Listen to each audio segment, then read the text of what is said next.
Selamat pagi Malaysia, kami dari SK Sinar Mutiara mempersembahkan laporan terkini bersama kru Sims.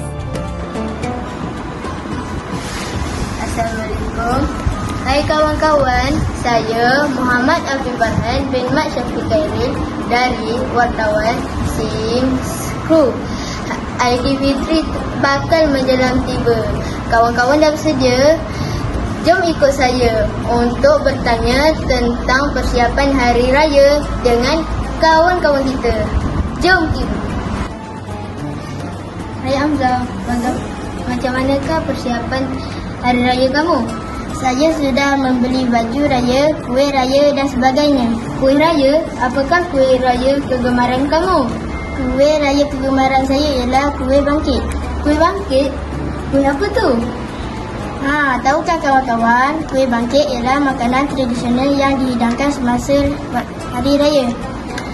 Kawan-kawan, hari ini kita dapat sesuatu iaitu kuih tradisional yang dihidangkan waktu Hari Raya.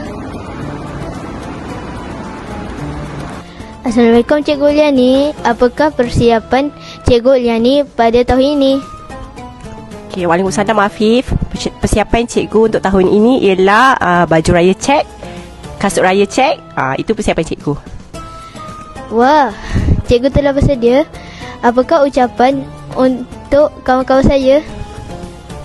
Okay, cikgu ucapkan selamat Hari Raya, maaf zahir batin. Cikgu nak semua jaga diri dan kita jumpa lepas raya.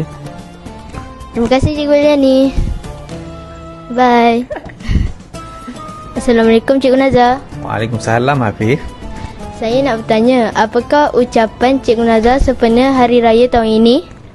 Sempena Hari Raya tahun ni, saya nak ucapkan selamat Hari Raya semua pada murid-murid SIM dan semoga Hari Raya tahun ni menjadi Hari Raya yang bermakna. Serta jangan lupa, jangan main mercun. Okey, itu pesan cikgu. Ingat tak kawan-kawan? Bye-bye. Kami anak SIM mengucapkan Selamat Hari Raya Aidilfitri. Maaf zahir dan batin. Dah tonton? Jangan lupa tekan like, share dan subscribe. Kami Sims Crew melaporkan untuk TV PSS SK